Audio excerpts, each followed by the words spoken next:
अस्सलामुअलैकुम व्यूवर्स, एक मील के किचन में आपको खुश आमदीद करते हैं। आज फिर एक नई रेसिपी के साथ। आज जो रेसिपी मैं आपके साथ शेयर कर रही हूँ वो फ़िश की रेसिपी है। फ़िश विद करी कह लीजिए, फ़िश विद ग्रेवी कह लीजिए। इसको राइस के साथ, नान के साथ, रोटी के साथ बहुत अच्छी लगती है ये और पेश की जाती है ये। इसके साथ जो इंग्रेडिएंट्स हैं वो बहुत मुख्तसर से इंग्रेडिएंट्स के साथ बहुत मज़े की ये बनेगी। इसको आप ट्राई करेंगे। मैंने रोहू मछली ली है और इसके स्लाइसेस इस तरह से कर लिए हैं। आप चाहें तो कोई सी भी सुरमई ले सकते हैं, डमरा ले सकते हैं, मुश्का ले सकते हैं, कोई सी भी आप इसके साथ मछली ले सकते हैं। अच्छा, पीसेस भी आप पे डिपेंड करता है। मैंने ये पीसेस इस तरह से रखे। इनको मैं हल्का सा सौते करूँगी, बिल्कुल स्लाइड से फ्राई ऑयल के अंदर। और इसके साथ जो स्पाइसेस जाएंगे वो मैं आपको बताऊँ कि 1 कप आप इस तरह स्लाइसेस प्याज ले लीजिएगा। इसको मैं अभी लाइट गोल्डन ब्राउन करूँगी। और ये है हमारे पास दही, तकरीबन 1 पाव। दही के साथ इन दोनों को मिला के फ्राई करने के बाद मैं पीसूँगी, सब आपके सामने होगा। अच्छा, ये है हमारे पास पिसा हुआ धनिया 4 टेबल स्पून, सूखी मेथी 1 टेबल स्पून, हल्दी 1 टीस्पून, गरम मसाला पिसा हुआ, ये क्यूमिन का स्पेशल है। आप देखिएगा, इसकी रेसिपी मौजूद है चैनल के ऊपर। अच्छा, ये हमारे पास जाएगा 1 टीस्पून। अदरक लहसुन का पेस्ट जाएगा 1 टेबल स्पून। लाल पिसी हुई मिर्ची 1 टेबल स्पून। और ये सॉल्ट है हमारे पास, पिंक सॉल्ट 1 टीस्पून से 1.5 है। आप चाहें तो टेस्ट के मुताबिक कम ज़्यादा कर सकते हैं। मछली मैंने आपको बता दिया कि ये मैंने रोहू ली है। इस तरह से मैंने इसके देखें इतने पीसेस कर लिए। अच्छा, ये जो मछली है मैं इसके साथ जो ये सर होता है इसका ये ज़रूर बनवाती हूँ, क्योंकि जब हम शोरबा टाइप कोई चीज़ मछली में बनाते हैं तो इसके साथ जब इसका ये सर होता है, यानी कि सरसरी समझ लें इसकी, तो इसके साथ इसका जूस या इसका जो अर्क निकलता है वो बहुत ज़्यादा एक तो ताकतवर होता है और दूसरे ये कि मछली की ग्रेवी को बहुत जायके वाला बना देता है। अच्छा, एज़ यूजुअल मैं बताती हूँ आपको कि मैं सरसों का तेल यूज़ करती हूँ, वो मैंने 1 कप लिया है। ठीक है, अभी मैं आपके सामने सब कुछ प्रिपेयर करूँगी और आपको बताऊँगी कि कैसे स्टेप बाय स्टेप एक अच्छा सा सालन हमारे पास तैयार होगा। अच्छा, आप देखिए, ये ऑयल जो है मैंने आपको दिखाया, उसी से मैं ये 1 टेबल स्पून इस पर ड्रिजल कर दूँगी और इसकी ब्रशिंग करके, और कुछ भी नहीं करना आपने, बस आप देखिए कि इसको मैं फ़िश को ये करना इसलिए ज़रूरी होता है, तो इसका बाइंडिंग अच्छी सी हो जाती है। फ़िश के जूसेस उसके अंदर ही रहते हैं, फ़िश का जो वो है ज़ाया नहीं होता इसके जूसेस ना। अच्छा, ये हमने क्या करना है, इसको हमने बस इस पर स्प्रेड करना है। जैसे ही एक तरफ कलर आता है और मैं इसको फिर दूसरी तरफ इसको मैं चेंज करूँगी, बस इतना करना है। कुक नहीं करनी है, ये कुक अपने मसी उसमें होगी जाके। ठीक है, ये मैंने आपको सर जैसे बताया, ये भी मैं लेती हूँ। सब चीज़ के साथ मैं इसको मिक्स करके और फिर ग्रेवी इसकी बनाते हैं तो इसके बहुत टेस्टफुल इसकी वो होती है। और जब आप राइस के साथ खाएंगे तो मुझे याद करेंगे कि वाकई कोई चीज़ आपको बनानी सिखाई थी और ये इतनी मज़े की लगती है। पता हमें होता है, लेकिन बाज़ दफ़ा हमें कॉम्बिनेशंस का इतना नहीं पता हो रहा होता। ठीक है, तो ये मैंने सर आपको दिखाया, मैं ख़ास तौर पे लेती हूँ, आप भी लिया करें। मछली वाला या जिससे भी आप फ़िश लें उससे कहें कि मुझे सर बना के दें। इसके बहुत सारे बेनिफिट्स हैं सर खाने के। इसकी जो सिरी है मछली की, इससे आंखें बहुत तेज़ होती हैं। दिमाग के जो ब्रेन सेल्स, आजकल जो एंजाइटी फैली हुई है, वो इसके लिए बहुत अच्छा काम करता है ये जो इसके जूसेस निकलते हैं। और प्लस ये कि आपको जो डिप्रेशन होता है उसके लिए बहुत फ़ायदेमंद होता है, याददाश्त के लिए बहुत अच्छा होता है, दिमाग को तेज़ करने के लिए बहुत अच्छा है। जितने बेनिफिट्स मैं आपको बताऊँ वो कम है, वीडियो छोटी पड़ जाएगी। इसको मैंने इस तरह से करके रखा और अब मैं आपको दोबारा जब चेंज करके दिखाऊँगी, ये ज़रा सा कलर आ जाए इसको, फिर मैं आपको बताती हूँ। अच्छा, आप देखिए, जो ऑयल था सरसों का जो मैंने आपको बताया, ये 1 कप मैंने पूरा इसमें डाल दिया और तकरीबन 1 टीस्पून से लेके 1 टेबल स्पून तक उसमें गया, जो उसको मैंने आपको हल्का सा मछली को सौते करते हुए दिखाया।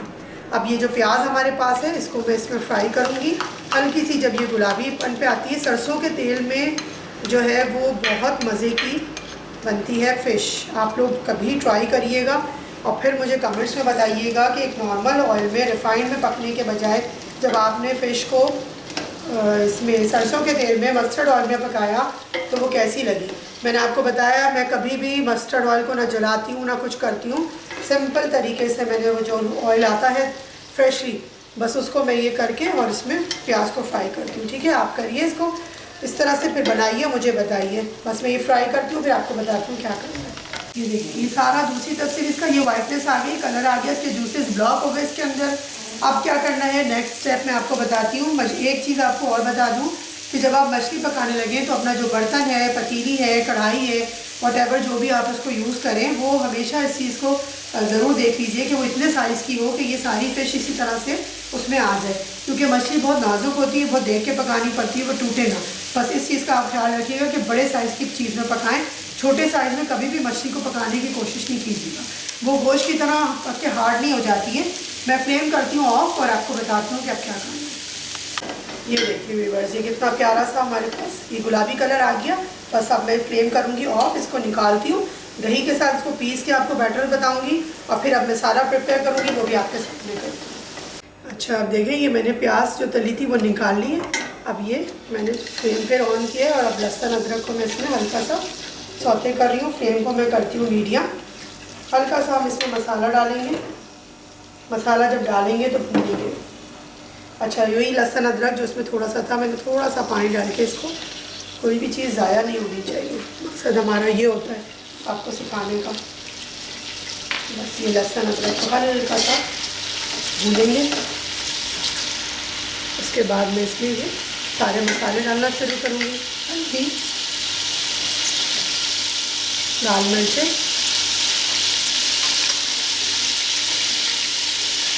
धनिया,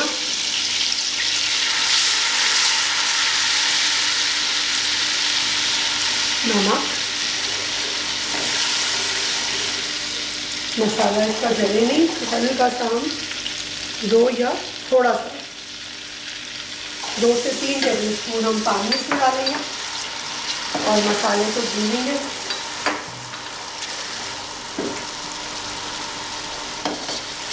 अच्छा, एक चीज़ का जहन में हमेशा याद रखिएगा, जब हम सरसों के तेल में बना रहे होते हैं तो चूँकि मस्टर्ड का जो अपना सरसों का तेल है, कलर वो थोड़ा फास्ट होता है, इस वजह से हमारा जो कलर आपको है सालन का वो थोड़ा फास्ट लगता है। अच्छा, ये दही प्याज, इसका भी कलर इसी वजह से ज़्यादा तेज़ स्ट्रॉन्ग आ रहा है क्योंकि हमने ये सरसों के तेल में प्याज को फ्राई किया। ये मैं थोड़ा थोड़ा डालती जाऊंगी और इसको मैं मसाले को भूनती जाऊंगी। मीडियम जो फ्लेम है हमारा वो मीडियम के ऊपर ही है। बहुत अच्छी सी स्मूथ सी इसकी ग्रेवी बननी चाहिए, बस ये जहन में रखिएगा।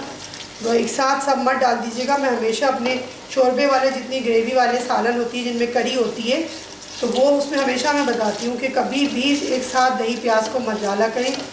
नई बच्चियाँ जो सीख रही हैं या जो लोग नए नए हैं कुकिंग में, उनको नहीं इतना पता चलता। कुछ पुराने भी हैं जो हमेशा यही बात बताते हैं कि उनका जो सालन है वो अलग हो जाता है, पानी पानी सा, और मसाला अलग हो जाता है। उसकी वजह यही होती है। मैं आपको जब दिखाऊंगी तो आपको आइडिया होगा कितनी स्मूथ इसकी ग्रेवी बनती है। ठीक है, जैसे ही फिर ऑयल ऊपर आने लगता है, जो ये बाकी का बचा हुआ है ये हम डालते हैं। 2-3 पोर्शन में डालें। फूड देखें, खाना जब पकाएं तो थोड़ा सा खाने को टाइम दें। जल्दी जल्दी करेंगे तो खाने का वो रिज़ल्ट नहीं आता जो अच्छा एक आना चाहिए।